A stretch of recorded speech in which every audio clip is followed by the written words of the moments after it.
this is a really, really, really big night for me. I've been waiting for this for like 10 plus years. And I'm gonna tell you why.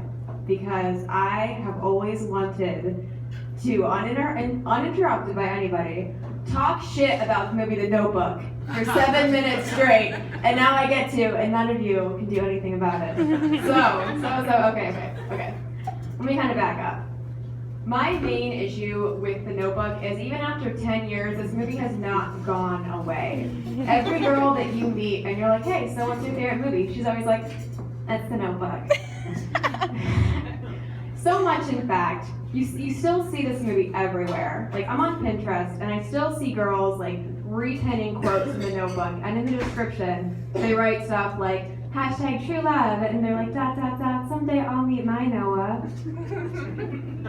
No, you won't. Listen.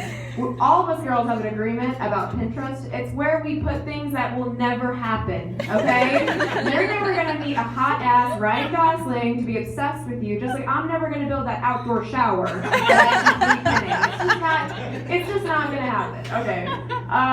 So the main issue I have with The Notebook, aside from the ridiculous premise, is the fact that it totally ruined Ryan Gosling for me. Forever. Since I saw him in that movie, I really just don't think he's hot. I don't find him attractive, and I think it's because they made him such a pussy. Such a pussy. Okay, if you haven't seen The Notebook, I'm about to fill you in. The Notebook is about two dumb people who fall in love for 2 weeks when they're in high school, and then are obsessed with each other for like 7 years, okay? And people are looking at me like, I love this movie. Anyway, so Ryan Gosling is in love with Rachel McAdams' character for 7 years, which also I find to be very hard to believe because Ryan Gosling is ridiculously hot. You can't tell me for 1 second that guy couldn't find someone equally as hot to date, okay? So that's the first thing that I think is very unbelievable about this movie. The second part is, he decides, what's the best way to get over your ex? I know, how about I build her a house? Yeah, that's gonna work. So here's hot, sweaty Ryan Gosling, single as fuck, out in the middle of nowhere, building a house. You bet if I was walking down some picturesque country lane and saw Ryan Gosling building a house, I'd pull out Tinder and start swiping to see if this guy was available. So there's no way this guy would ever be single. So not only does he spend 7 years building a house, and ladies, he didn't have Pinterest. He did that on his own. He invites Rachel McAdams' character over for this awkward, weird date 7 years later where it's so obvious this house is for her, and for some reason that's not a red flag for her. That works for her. She's excited by it. And I don't know about you guys, but like I get anxiety when like an ex like adds me on Facebook. Okay? I can't imagine if I got a phone call like, hey, want to meet me at this old shack we used to hook up with in high school? And be like, oh yeah, sure, I'll be right there. Surprise, it's a mansion now.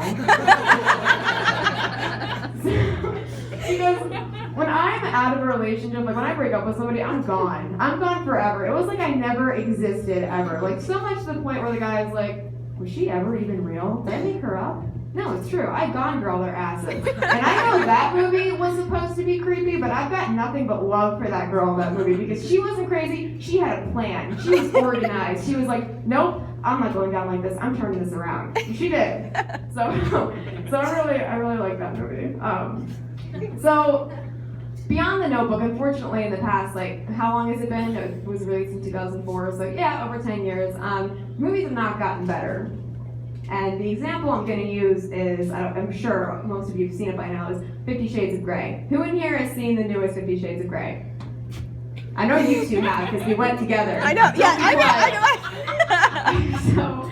So 50 Shades of Grey, the whole reason, and the reason why anyone goes to see that movie is obviously for the weird sex. Okay, we all heard about it, none of us read the books because nobody reads anymore. But we were all like, we're gonna go to the movies and watch some weird, awkward, crazy sex, and the whole audience is there, we're all in it together. And the first sex scene starts, and we're all like, oh, here it comes, this is gonna be weird. And Dakota, I almost said Fanning, oh my god.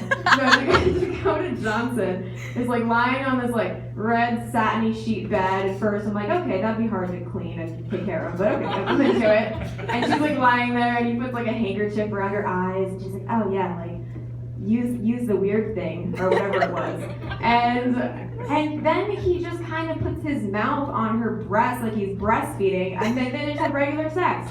And that's the whole movie. That's the whole movie. It's just this vanilla sex that's just like, okay, I felt like I was tricked into watching a toxic relationship crumble. Like that's basically what this movie was about. All they're doing is arguing about money and talking about how they can't communicate with each other. If I wanted to see that, I would just get back on OkCupid and find a boyfriend. Okay, I would do that. But probably not, because the last time I was on OkCupid, someone told me I had a really big head, and I'm still kind of butthurt about it. Thanks guys, you've been great. This has been fun.